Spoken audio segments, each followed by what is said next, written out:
Hello, fellow Earthlings. Welcome to Promise Resource Network.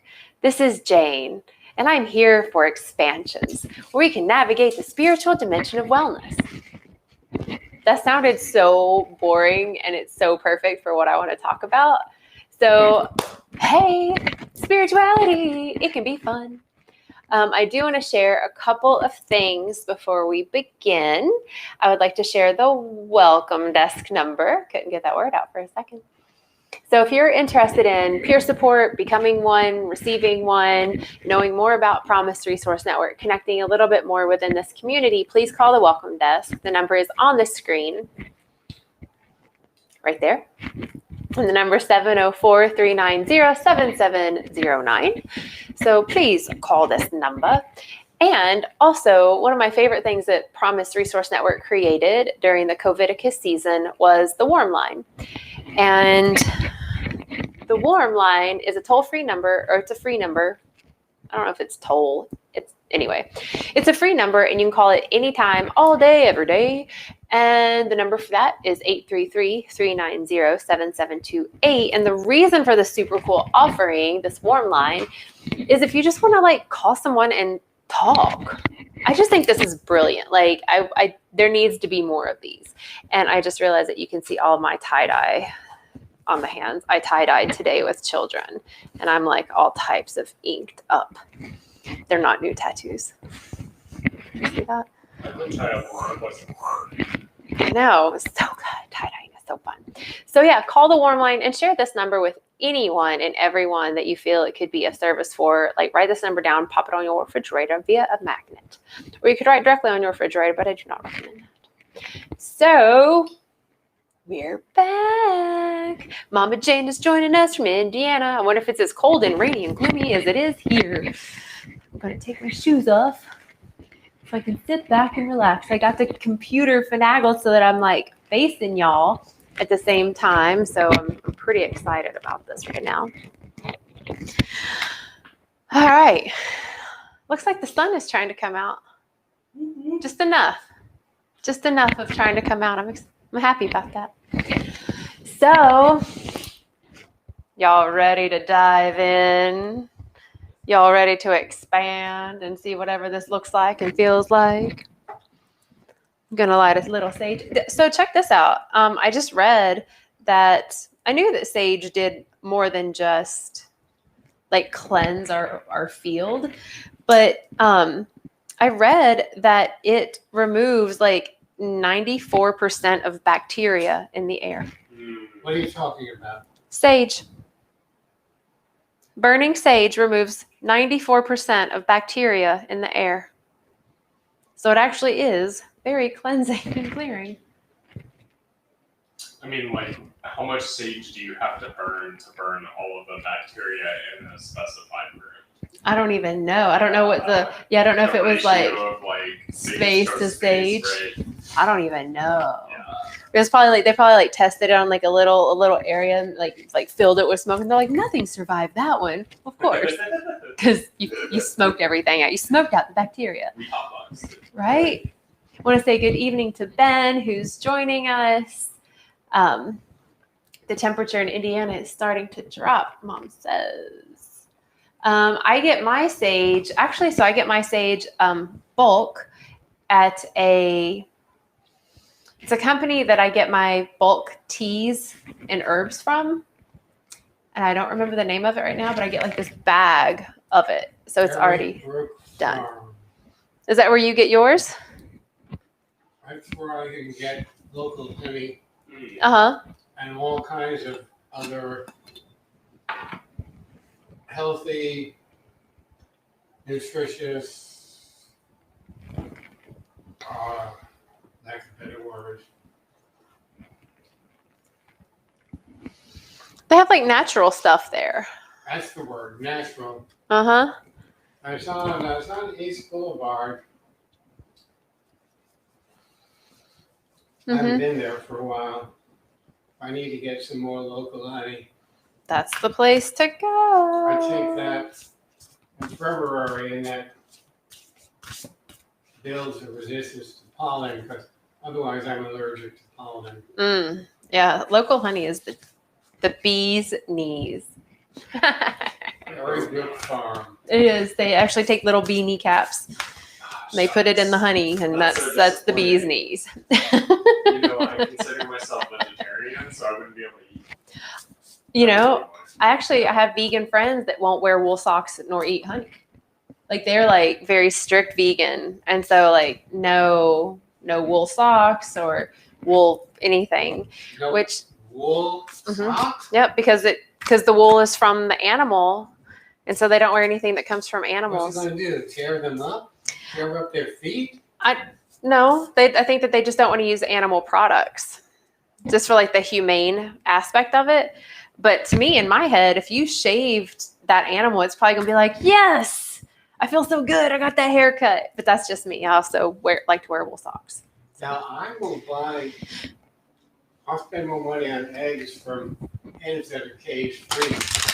Mm. That's the humanitarian in me, I guess. Mm-hmm.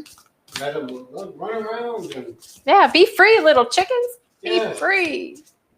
Right? Yeah, then I'll be happy to accept those eggs. Yeah, I'll eat those eggs.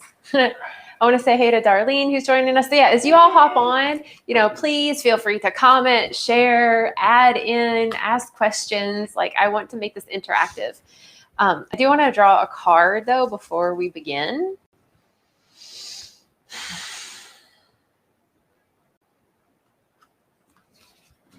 I'm not going to read it yet because I don't even know what it's going to be. So I'd like to just drop in and connect. I want to say, hey, Kim. Kim is saying hey to everybody. Whoop, whoop. That's right. You got the whoop, whoop. 2 whoops for you. All right. Y'all ready to just kind of anchor in? All right. Take a deep breath. And just let it go. Don't do it with food in your mouth or a liquid in your mouth. Take a couple more big, full breaths and start to come back into this present moment, into this body, into this room, into this now. Continue to breathe as you bring in awareness of your highest self, the spirit that you are, this energetic being that you are, inhabiting this beautiful human vessel. Bring awareness to all of the energies of the spirits around you, the guiding spirits. Perhaps they've walked on this earth plane before, and acknowledge them. And bring awareness and affirmation to the great mystery, great spirit, the oneness, whatever that is called to you. And as you sit in this place of stillness, take another deep breath in and let it go.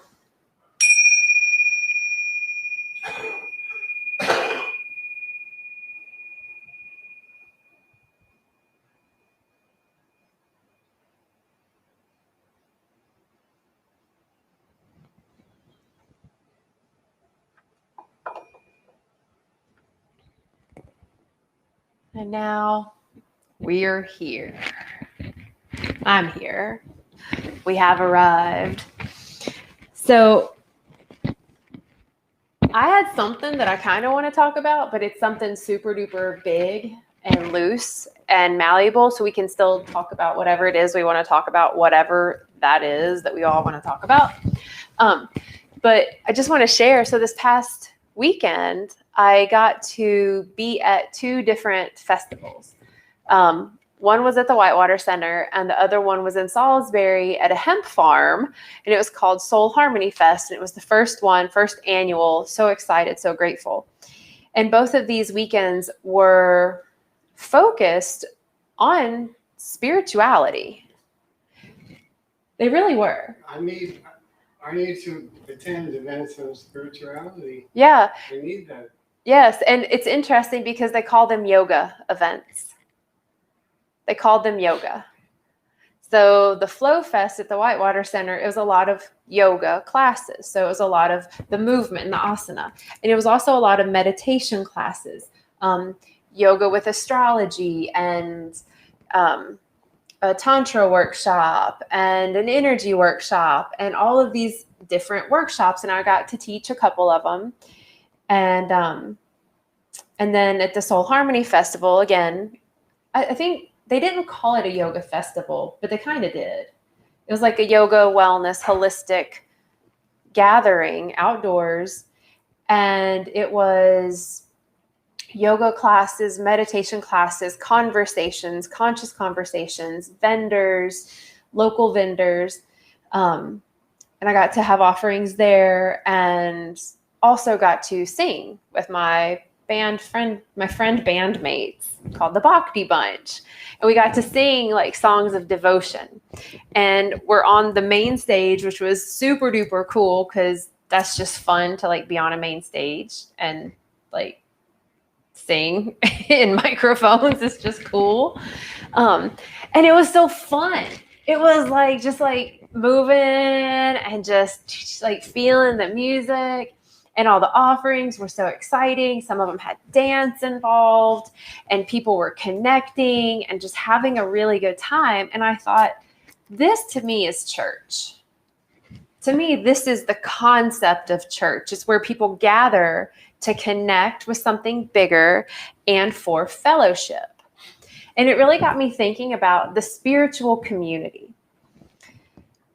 I also had gone out of town recently and just talking to leaders of a spiritual community in another town, and connecting their spiritual community with the spiritual community that I'm involved with here, and just seeing how this can really grow and expand. And it really got me thinking about, like, when I think of spiritual community, like just those words, I kind of feel boring around it. Not that it is boring, because I think that's this like misnomer that like spirituality can actually be fun, and having a community that comes together in spirituality can actually be like, but for real fun. But like, I would like to hear from y'all, like, what kind of spiritual communities have you experienced? And has it only been church? Okay, well, as you know, I've been going to traditional Lutheran church for a couple of years, and I finally woke up and realized there's nothing for me here. I don't belong. They always start out the service, we are born sinners, forgive us, God, and let us make up, and blah, blah, blah. And I kept going and hearing the same thing over and over every week. And initially we had Bible study, and I found that interesting. The Bible is kind of an historical recollection, but then I remember trying at least one other spiritual. This was not about religion. Actually, it was there were several women leading the service, as opposed to one minister or one pastor, and they were celebrating. They were singing and celebrating and very excited. I didn't go back, and then I've done a lot of church hopping, traditional churches. So most of your spiritual communities have been through a church. Yeah, and I reached a conclusion where it's not for me. So I am seeking elsewhere, and I think I got one lead from you, but I'll write it down again. Yeah. try some other. Avenues. Sharing that, it made me think about this woman that I know, and she takes people, like she loves to hike and camp. So she's just started to just put this out there, and like whoever wants to join her, you join her, and they go hiking and camping. And she also like leads a meditation at some point, and she's very just love based, so it's very spiritual to me. If you're devoted to love, that's spirituality to me. And so I was just kind of seeing like, oh, that she is creating her own spiritual community, and it's continuing to grow. And then I want to hear what you have to share, what you and I want to say, Aaron's like, I love the Whitewater Center. I know, me too. Mama Jane says that her spiritual uplift comes from her 2 closest friends and her daily devotional reading. Cool. And so then I'm thinking spiritual communities can also be really small. Like a spiritual community is basically you and another, as long as there's a communication, right? A way to connect and commune together. What's been your experience with spiritual communities, like for real? I was raised Methodist, so that was the first. Left the church when I graduated high school, and discovered Buddhism, and actually dropped into a meditation group here in Charlotte 2.5 years ago, and I've been meditating with them pretty much weekly for 2.5 years. So that's their contact info. Yeah, so that's been one community for me.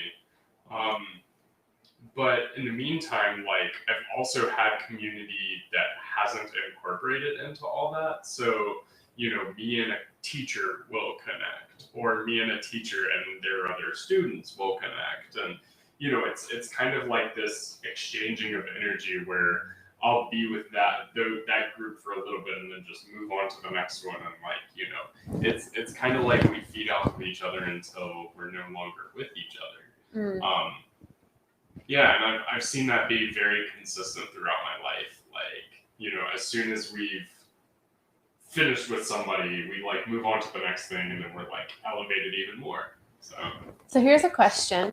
When you have been in your Buddhist to spiritual community, and because it's meditation based, usually that's not a lot of talking and congregating, not a lot of fellowship, right? So has there been a lot of space for that? For congregating and together, like, and actually like dropping in and connecting in community and like making these types of friendships, or whatever words go with that. Not so much. No, it's been more just coming together to practice together. Okay. And maybe have a sharing or two, but it's not, okay, let me call up, Jim Bob, who was at meditation this week, and let's go grab a coffee. Okay. It's very much more like we see each other once a week when we go to meditation. Okay. Yeah. Thank you for sharing that, because I think that's what is average. Mm-hmm. And I mean average meaning most common. I think that most common spiritual communities meet once a week or whatever, and they have their time together, and they get their medicine and their fill up, and they feel connected because of all the other people that we're having the same experience with. And then, you go home and you have a fight with your partner, and you need a friend to call because you don't want to call your family or whatever. And so you call maybe the same old friends, but they're not necessarily of the same spiritual community. Maybe they're not in the same devotional path. So then it's like, I want to call my spiritual community, but we're not really that close because we don't hang out, because it's not fun. Because it's not fun. Yeah. Just to add a little background, I was born and raised in a Jewish family, but with no connection to a supreme being, to God, with minimal observance of Judaism, customs, and so on. And that just left me in a vacuum eventually. Did you have a large Jewish community that you grew up around? Like, were they like the family, friends, and neighbors? Was it a community like that? Primarily, but I didn't get close with anyone. Okay. So you didn't like get the benefits of that community, like you didn't like No. anchor into that. My grandparents were Orthodox. I got bar mitzvah because it was expected of me, not because I felt a calling or whatever. Did it because it was expected, Hmm. and they gave gifts. I got some money. I mean, Hmm. that was it. Okay. So yeah, so you had this big spiritual community, but there was no like connection or depth to it. Yeah, It was like just it's like when you go to a party because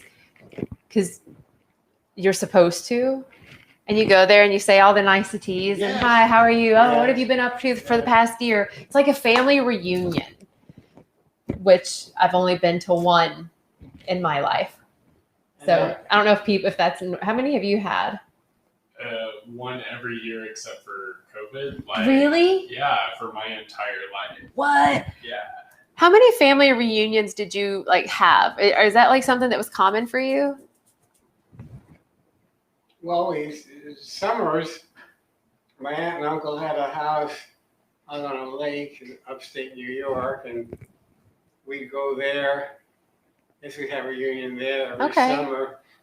I don't remember how many years. So that was a thing. Did you all have family reunions? Like, I'm so curious. Like, was this like a thing for y'all? Because this is like a thing. I've had one. That's both sides of my family. I've had one. Anyway, that was this total Yeah. digression. What's interesting, I obviously gotten totally out of touch with, you know, birth family of blood. I mean, all my aunts and uncles were passed on, and my cousins. But I just discovered there's something called 23andMe. It's The DNA test. So I did the DNA thing, and I found that I have a cousin in Chicago, and his mom, who lives in Madison, Wisconsin. Wow. So I formed a friendship That's with my cousin in Chicago. I would be curious to see if they're in the same like kind of spiritual path that you are and to potentially like expand your spiritual community that would include family. He and I are not really on the same path. Nevertheless, we're compatible. We have a good friendship, and I can call him when I need to, and he's always very comforting to talk to. And there have been some times when he looks after his mom. You know, he travels between Chicago and Madison often. And there are times when he's been kind of emotionally up there, and I've been there for him.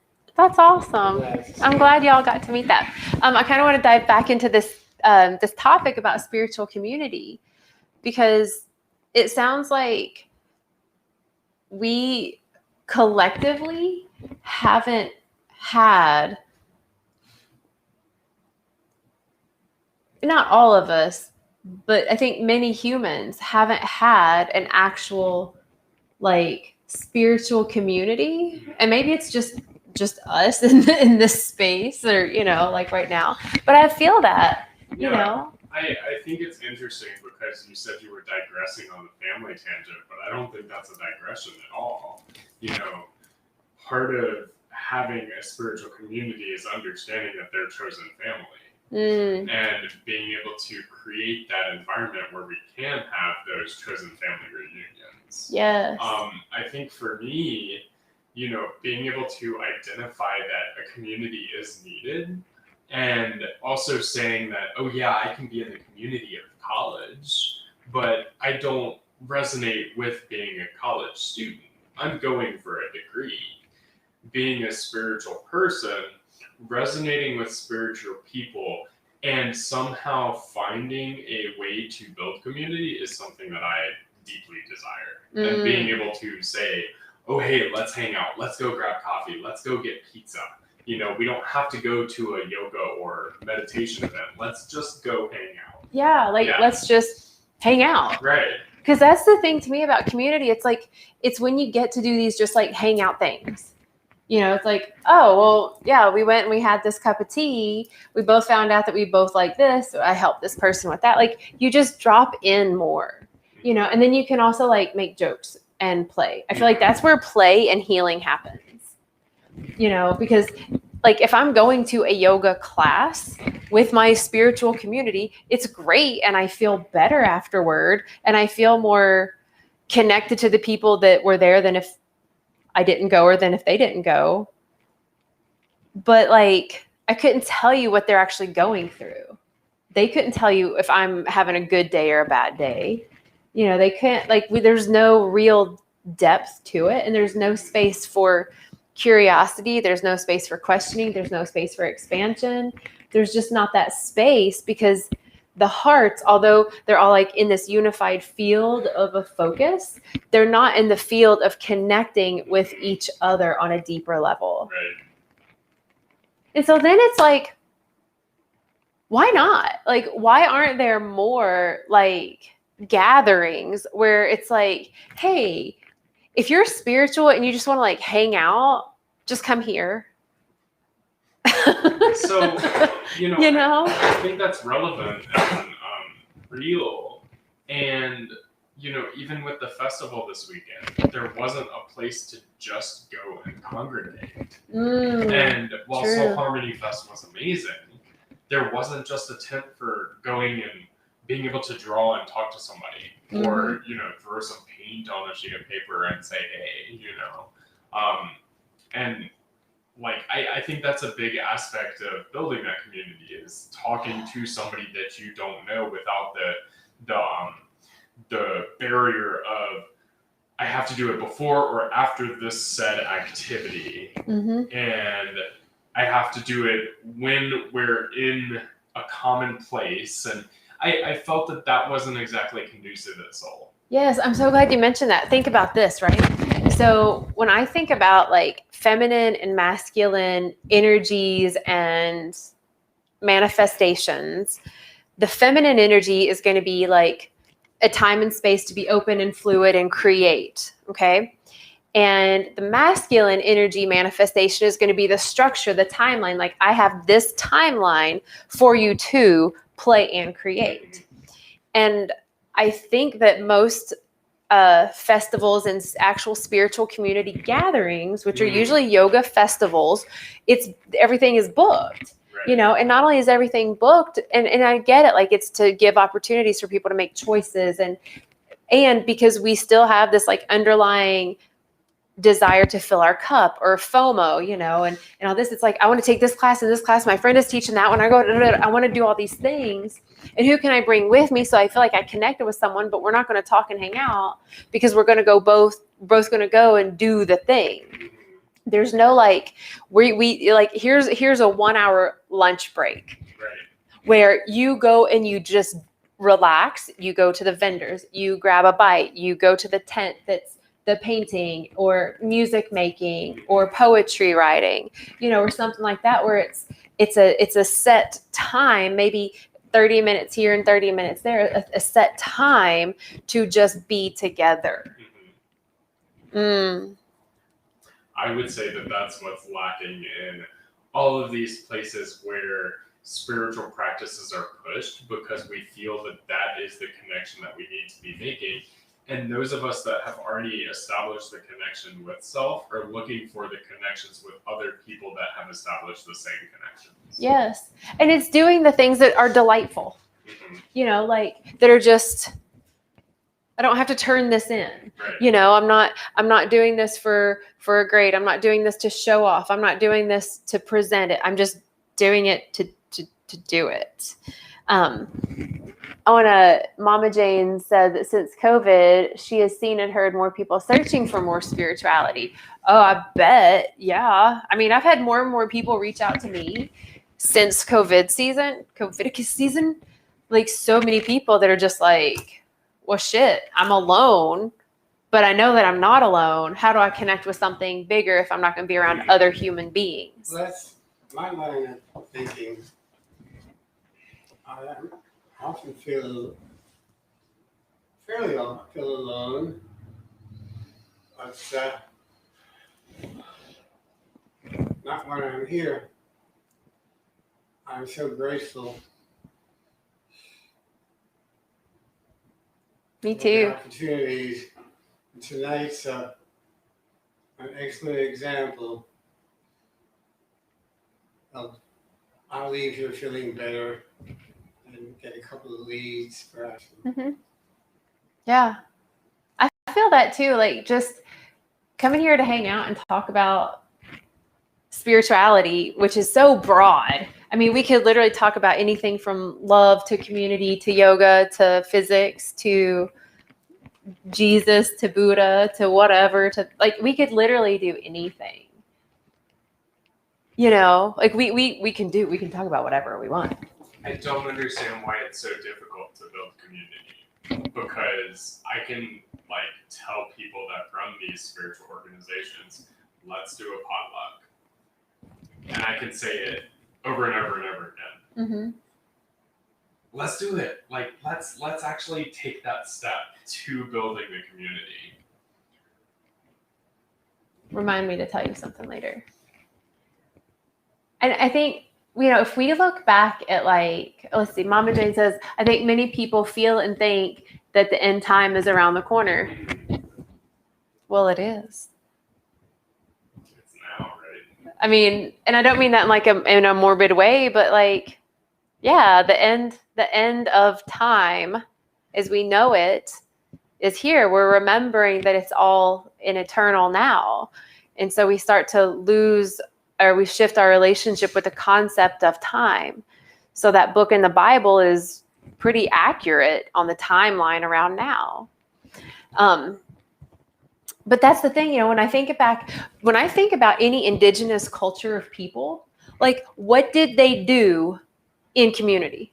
Like other than like, we're going to hunt, we're going to feed, we're going to birth, we're going to have death, you know, we're going to, you know, do these like, we need to do things. What else did they do? They celebrated. And what did they celebrate? They celebrated life itself. So they not only, so it wasn't just like, oh, so-and-so had a baby, but we're going to all come together and we're going to bring together gifts and joy and celebration. There was a death. Same thing. They would bring together gifts and joy and celebration of the life.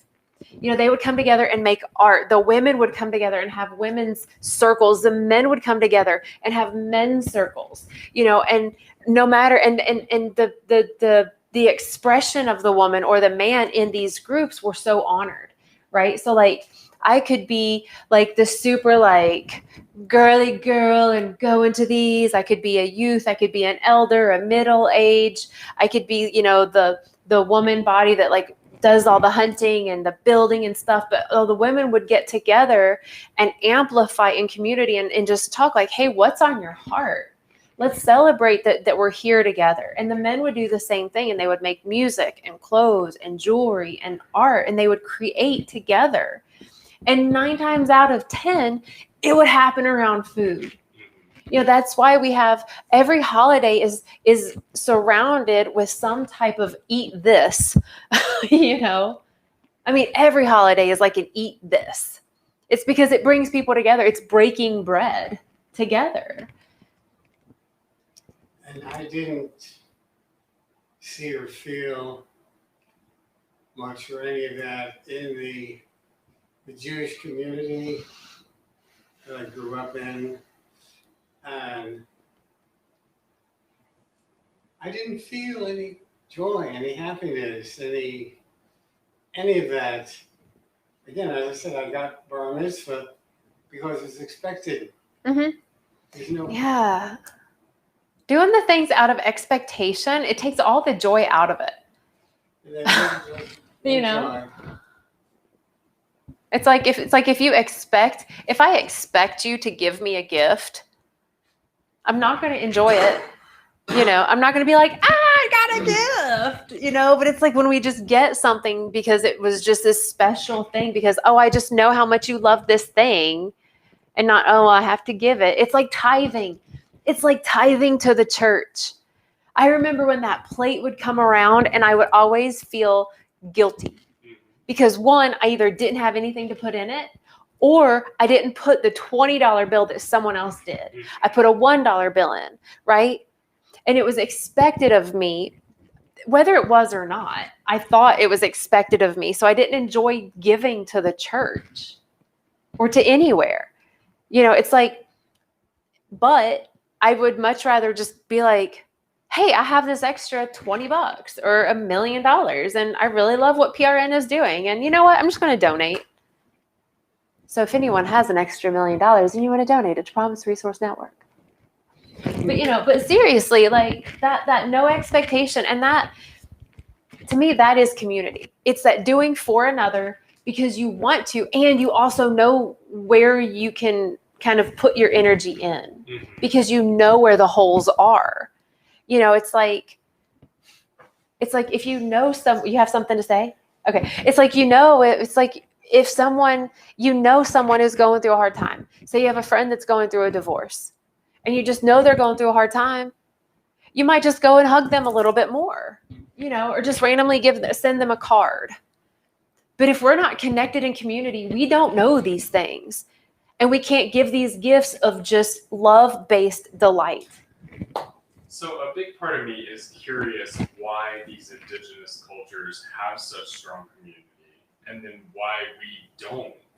Because, we can look at it from the perspective of our society being individualistic. We all have a self to propel into something. And at the same time, I'm curious why we don't have these quote unquote common goals that we're all working towards, that we can, think, pair, and share together to the point where we're like propelling everybody into the future. I think it goes to the more people you have running in one direction, the more you're going to be able to do. Mm-hmm. And it's really strange that we don't have that happening. I'm so glad you asked that. I feel that it's because of colonization, first and foremost. Columbus came over and basically brought nothing but diseases and a right way to be. And in that, basically ran off or killed most of the indigenous people. And if they were allowed to stay and or live, then they had to change their cultural expressions and become Christian. That was the only safe way to stay alive. And so they would like keep their culture like hidden, right, from the white man. For this conversation, we're going to call him the white man because, well, Columbus was. But anyway, so they would hide their culture and continue to practice it, but like super under wraps, right? So now, we grow into a community of people that are on a very similar wavelength of wanting to be with the land and be with each other and live in harmony and peace. Well, if I am one of those indigenous people, my DNA is going to be like, y'all aren't safe. Because as soon as I'm going to show you who I am, it's not safe. You're going to tell me that I'm not doing it right enough or wide enough, So we've created this, when Columbus came over, it created such a big division. And so now we're at this big extreme polarized ends of it. So coming back together, it's going to take a lot of trust because we're all moving in a direction of peace. Every human wants peace. Every human wants peace. There's no human out there that says no. F peace. I don't want peace. Nobody. No. Everybody wants peace. Whether they think they deserve it or not, it's still this like deep internal desire. So yeah, I think the reason goes back to the Christian colonization, hands down, because the colonizers came from a culture that had shifted from matriarchy to a patriarchal expression, which was rules, right, God, a God outside of self. So Columbus and that the colonizers had this God image outside of self.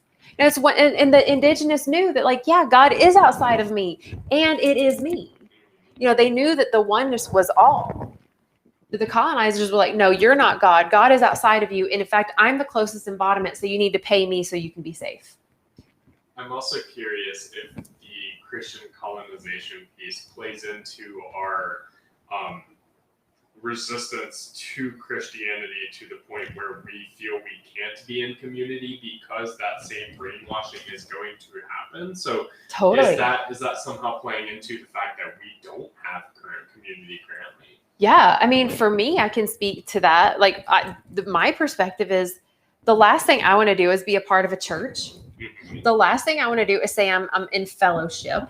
The last thing I want to do is tithe. Like, all these words I don't want to do. I don't call God God. The word God doesn't resonate because of all of the malevolent actions that have been because of or tied with these words. Yeah. So, I have, this like resistance to anything that's like churchy or godlike or whatever, even though everything that I am and do is Christian in like 98% of the ways, or whatever, or Buddhist or this or that. It's just spirituality. Yeah. I think that, so then it's like, it's kind of like, have y'all ever done something like, okay, so I've done this. I'm a jokester, and I like to just like say stupid jokes and like fart jokes and your mama jokes and just like whatever. I'm just like really that lighthearted, like a 12-year-old. And no matter what this scenario is, I bring light and joy. Sometimes people don't want that because they want to feel angry. And I don't care if you want to feel angry. It's still me and what I'm going to say, right? So I've had experiences where like I'll make a joke and it just rubs someone the wrong way. And then they project that anger to me, right? And I'm like, ouch, like that, it felt like a punch, or maybe it was a punch or whatever it was. And so it created me to be afraid to be that light version. Like, I'm just not going to make a joke. I'll just be quiet, right? We start to like kind of cower down. And I think the spiritual fellowship and actual coming together and talking about it with others, like, hey, do you believe in love? How does love feel to you? Or what's your purpose in life? Or do you believe in soul and spirit? Let's talk about it because I'm curious. We've kind of cowered down from even having these conversations and connections because of misinterpretations from a pure intention. That's what I think. Yeah, and even going to the political correctness of trying not to offend somebody, and right. Yeah, I see it all playing together. Mm-hmm. So now I feel really called to read this card. I'm so curious. Okay. I have gotten this card before. Y'all, I've barely used this deck, and I get this card again. And it's the same one that Alice got the other week. So it says it's the Hand of Fatima. So the poem, because it's a Rumi card. Oh, look at that. There's a card in here. Number 43. Let's see what the poem is from Rumi. It says,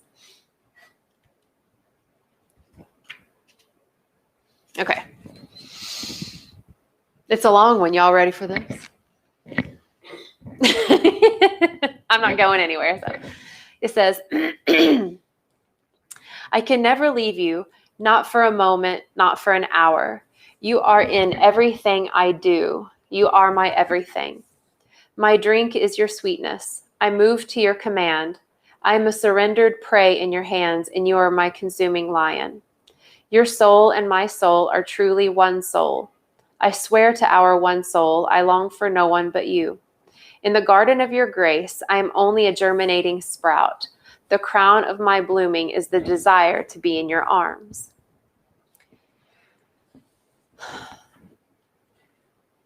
The way Rumi writes, I see Rumi as writing from the perspective of love. I see Rumi as writing to love itself, or to his own spirit, his own divinity, his highest purity, to purity itself, to peace, to grace. Like that's what I see him writing to. And I think that is the aspect of the beloved, right? In any way, shape, and form. And I'm like, it's interesting that was the card. What do y'all feel around that? What do you feel around that poem?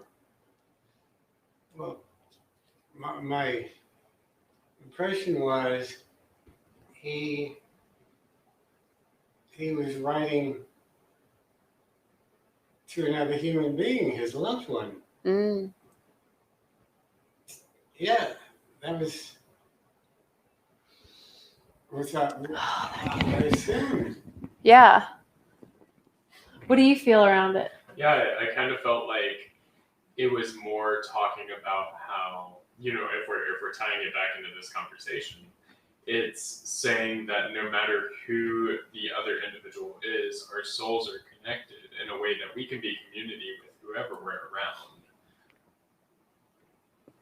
And then my mind jumps in and says, I want to discern with who I hang out with. You know? Yeah. Nice. I would love to know if you all have any thoughts around that poem.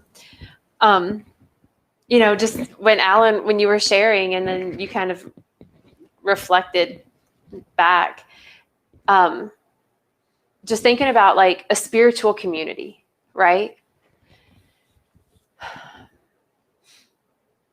To me, a community, if we treated our spiritual community cohorts, right? The way I treat you, the way you treat Zachary, the way you treat me, the way we treat each other, right? The way we all treat each other. If we treated each other like this, like with that adoration and that awareness that like your soul is my soul and we are one soul, you know, like we would be there for each other no matter what. You know, that everything you do is sweet. You know, when you're mean and angry, how sweet that is. And I still love you and I still adore you for that. You know, if we actually treated our spiritual community like that, one, I just thought about like how tight that would weave it. And then I kind of just thought like screw that. Why can't we just treat people like that? And then that's what we build our spiritual community on. Like that to me would build the community. If we treated everyone like the beloved, you know, like the God or the goddess, you know, and then if I treat you like the God that you are, then I don't know. I feel like that's just going to build a deeper heart connection because then like you'll feel that I see you, you know, and vice versa.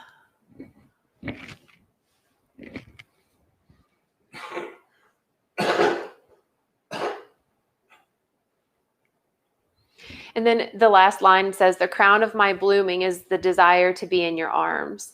You know, when I read that, it kind of makes me think of like lovers, right? Just kind of like, oh, that beloved. And I was, again, tie-dyed hands. I was with children today and I was like, I need a hug. Like, or, you know, would you share a hug with me? Cause you know, consent. And so I was able to get a lot of hugs today and they were like real legitimate hugs. Right. And that desire to be held in arms in love, literally I felt opened after that. Like I felt like, oh, okay, I can breathe again. I just needed that love, that hug.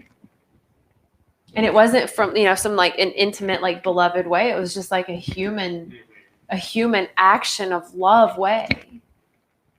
And when I think about like going to like yoga classes and COVID, you know, my mom's brought up how COVID has changed so many things around spirituality. People are looking for so much. And I'm like, just fucking hugging people.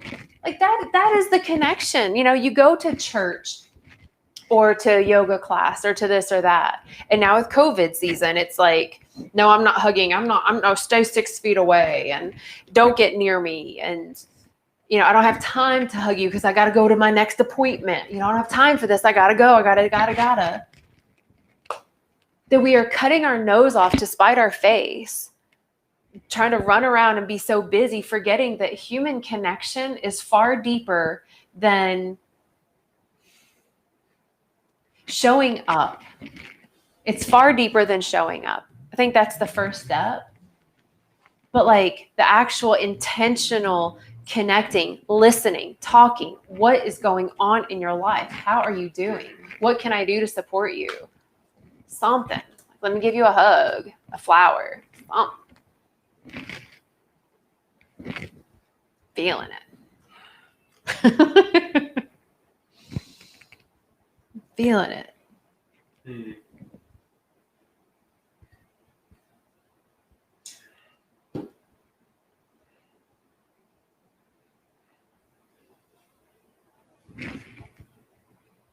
It just feels like the only time that we're allowed to have the time for community is holidays. You're right. The only time we're allowed. Well, yeah, because that's the only time that people take off. Right. From work, right? Right. Well, you get how many days? So many people over the course of my life, like, how many days do you get off for Christmas? Yeah, how many days do you get off for New Year's? How many days do you get off? And half the time you're like, I don't even want to go anywhere. I just need time to be with me again. Yep. And so you don't even get to be in community. Or you're with the family of origin and not necessarily the chosen spiritual family, like my mom mentioned, her friends, and like what you mentioned. Yep. We got time for that. Yep. We don't have enough time off. It really makes me curious if the divisiveness of COVID season or political season or whatever you want to see it as is allowing us to divide to the point where we are able to choose our chosen family rather than, I really thank you for this. Yeah. And I think too, kind of going the other way, right? So what if during this COVID political season, people who had only been with their chosen family, I think this actually drove a lot of people back to their family of origin. Because I think what COVID season did was it gave us an opportunity to get out of whatever side of the polarity we were on and at least visit the other one for a long time. Right. Yep. And either stay there, plant seeds, whatever, but figure out our own internal balance and together center. Yeah. Wow. Mm-hmm. Because I know a lot of people that like really anchored in with their family of origin big time. I didn't. I did with my mom because she got to see me on the. I'm grateful because the COVID season was able to put me on this platform to bring my mom and I closer together in this really interesting digital way. But like, soul family. Yeah. For sure. Yeah. Man. So. Because what is a conversation without a plan of action, right? We live in a time where we like a plan of action, or whatever, an intention, a commitment, whatever. So, what plan of action can you think of for you to expand into or to discover or to grow into or to feel more a part of a spiritual community? To reach out to what appear to be spiritual communities and see if I'm able to connect.